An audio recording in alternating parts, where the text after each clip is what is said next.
The first time my marriage glitched, it was because my 11-year-old daughter built a better lie detector than I ever could. June's science fair project was supposed to show how plants breathe. She rigged a cheap CO2 sensor to a Wi-Fi chip and taped it to a pothos in our bedroom. The graph posted to a public page because kids love links. On Tuesday at 12:34 p.m., while I was commissioning a chiller on the other side of Asheville and my wife was on-site arranging florals for an elopement, the CO2 curve in our bedroom spiked like a heartbeat and stayed high for an hour. People think rooms keep secrets. Rooms exhale. I'm Miles, 39, building automation tech. I spend my days telling buildings when to wake up and when to sleep, how hard to breathe, when to shiver, and when to sweat. My wife, Natalie, 36, runs a floral studio that sells color to couples who want the Blue Ridge to sign their marriage in the background. We live in West Asheville in a one-story that leans a little when rain decides to practice. I program the HVAC at hospitals and airports. I make dashboards that tell the truth. I assumed my house did too. At lunch that Tuesday, I watched June's CO2 graph on my phone while a rooftop unit roared at my back. The line rose, held, then feathered down. I told myself our old house creaks, that leaks and drafts can do weird things, that maybe the sun cooked the sensor, that science projects aren't affidavits. Then my smart lock app pinged at 12,029. Code, client 9, used. The names are my fault. I installed the lock and made Natalie a rotating set of entry codes she could give to brides picking up rentals after hours. Client 9 was set to expire next week. It belonged, per my spreadsheet, to the Bluebird Ridge Inn, a mountain lodge where she stages photos when a couple wants to look like they live in a magazine. I opened the lock's event log with the feeling you get when you're reopening an email you wish you hadn't sent. The code had been used at noon and again at 1, both times a clean unlock with a latch-closed sound a second later. The door had not sat ajar. Whoever came in knew where they were going. I called Natalie. "Hey," she answered on the second ring, her voice carrying wind and distance and the polite smile she uses on strangers. "I can't really talk. I'm in a ceremony block." "Are you in town?" I asked, because Client 9 just let itself into our house. Silence, then a laugh that wasn't a laugh. "Miles, they're not in Asheville. I'm in Brevard. Please don't spiral. Our clients aren't thieves." "Not thieves," I said. "Guests." "I'll call you in an hour," she said, and hung up before I could decide which part of me I trusted. When you tell machines what to do for a living, your first instinct with humans is to gather logs. That afternoon, a hospital BAS yelled at me about a failed valve while my head replayed the tone in Natalie's voice. I texted June to ask how the sensor was doing.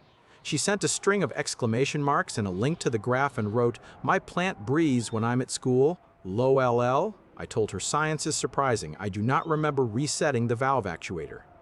At home that night, I noticed tiny, precise things that didn't belong to me. An espresso cup on the dish rack with Natalie's red lipstick like a small flag. We don't own an espresso machine. She has a client who does, the owner of the Bluebird Ridge Inn, who lets vendors use the staff kitchen. A man's knit cap on the dresser, not mine, navy with a leather tag, the kind you buy when you want your cold to look intentional. A paper tucked into the side pocket of Natalie's work tote, partly visible because she is a confident mess. I told myself to walk away. I slid the paper out anyway. It was an add-on invoice from the Bluebird Ridge Inn, elopement package, late checkout, private practice room access, staff espresso, privacy screen use. Comped by LM.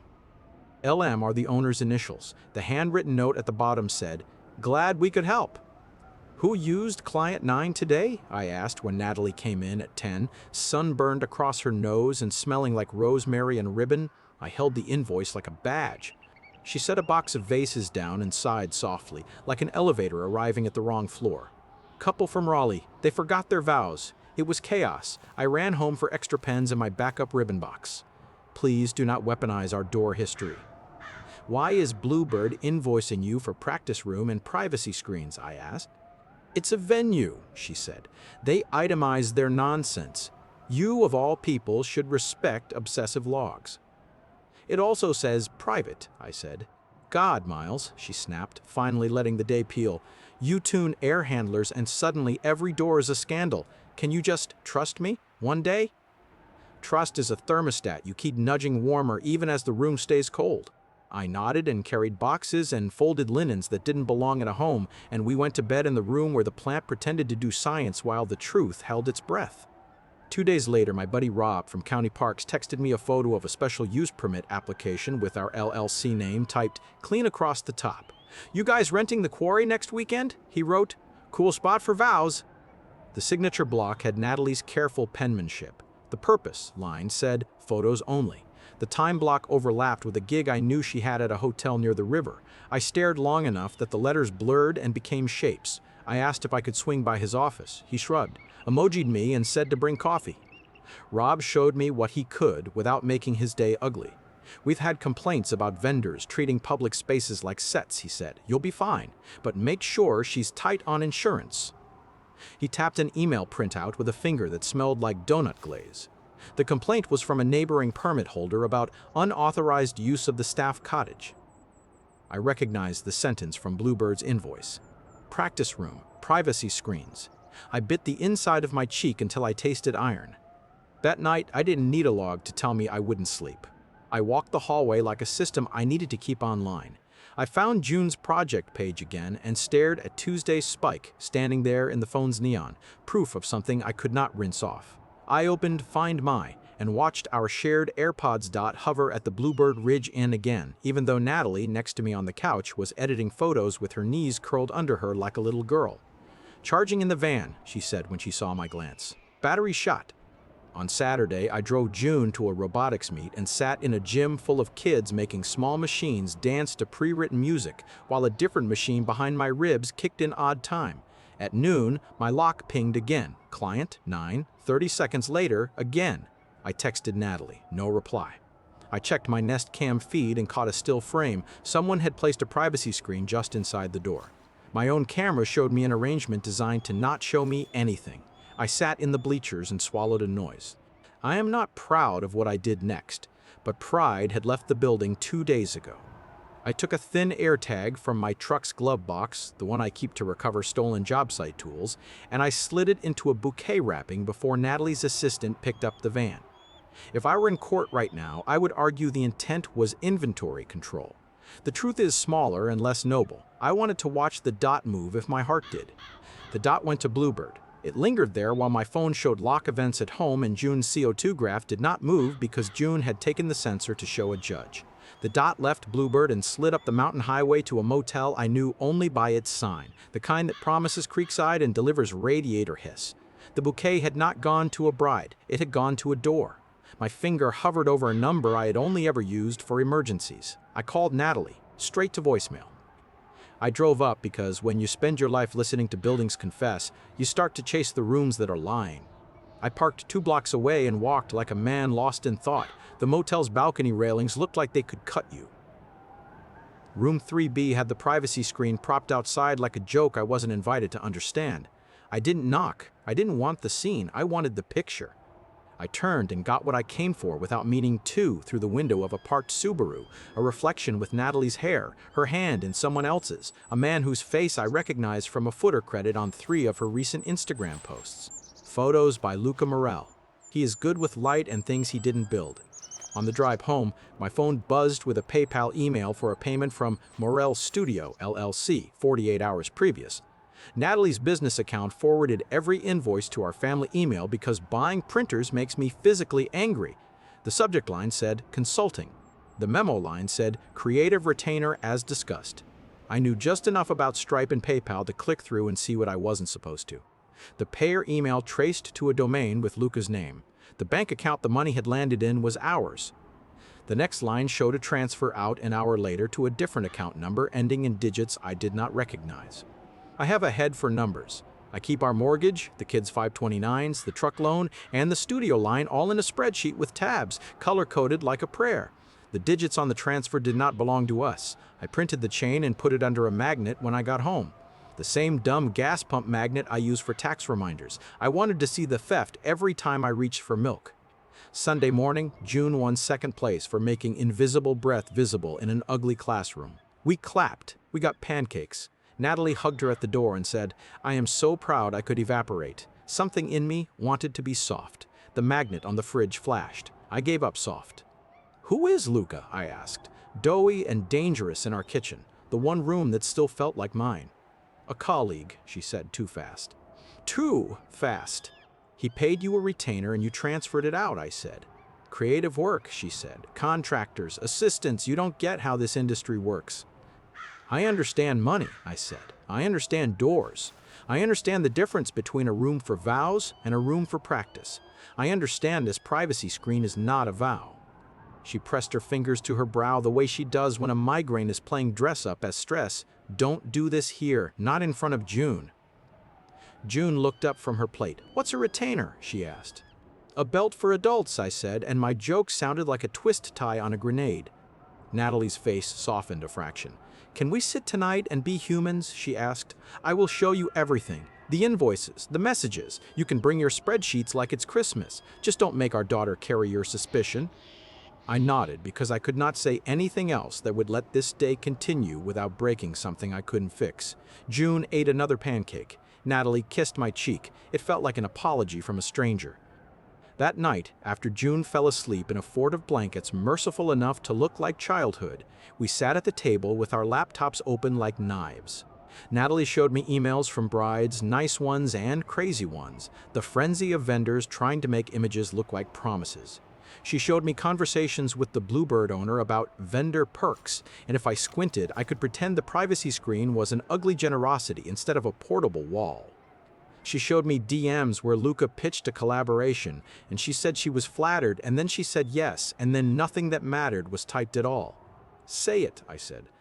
She rubbed her thumb across the space bar like she could erase what wasn't there. It got blurry, she said. I hated how much I liked being around him. He sees what I do, he knows how light works, he listens without trying to fix, he makes rooms feel big. I went to his room because I wanted to. It was not a storm, it was a choice. I did not intend to choose twice, I did. How many times? I asked, and I hated how far away my voice sounded.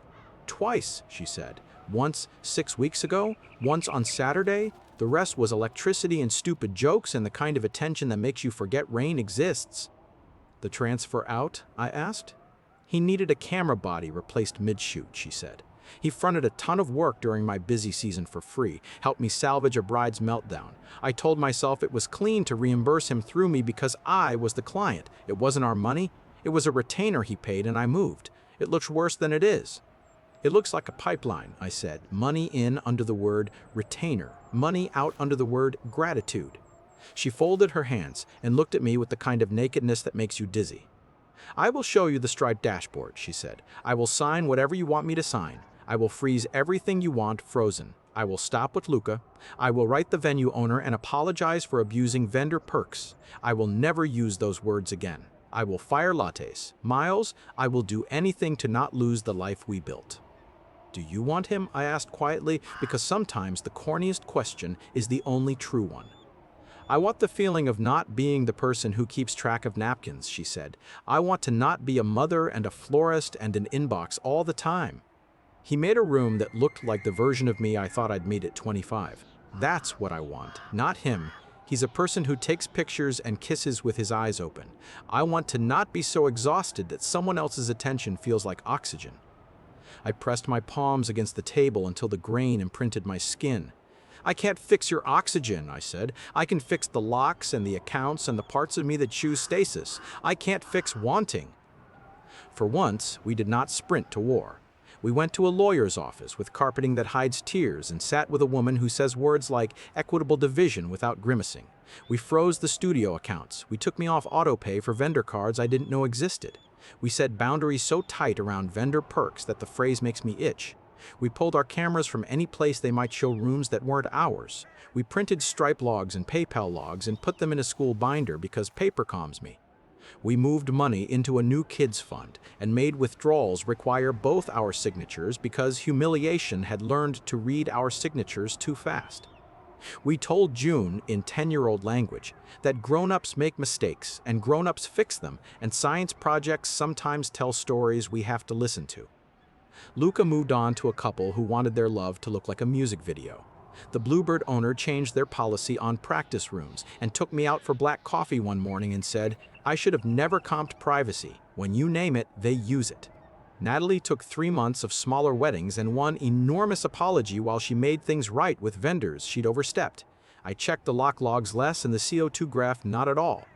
June won first place at regionals for proving plants. Our narc and science fair in all caps on a ribbon looks like justice if you squint. My therapist, whom I avoided for 2 months because men like me prefer tools to feelings, told me I had done something rare, paused before tearing something down in a town that loves demolition. He also told me pausing isn't the same thing as pretending, and we wrote down a list of what would have to be true for me to stay. Here's the part where I tell you how it ends. It hasn't. We are in the version of a story where every day is a small decision, a valve I check, a zone I rebalance. The house still exhales. The plant lives in the kitchen now. The lock still pings. The privacy screen leans in the garage, and I haven't decided whether to burn it or sell it or donate it to a theater that might use it for make-believe instead of cover. Sometimes when I see a camera bag, my teeth go tight and I have to breathe like I'm tricking a room into thinking it's comfortable. Sometimes, when Natalie laughs at June's joke, I fall in love with her again in the space of a bite of toast. People are networks more than they are incidents. I know that because I make networks behave and because my house taught me. If you were me, would you have blown up the life on Saturday in a motel hallway or stacked the proof until the story had only one version left to tell? If a line of data and a paid invoice both point at the same door, do you trust your eyes or demand a confession? Thanks for listening to my mess. If it helped you feel less alone in yours, like and subscribe for more stories.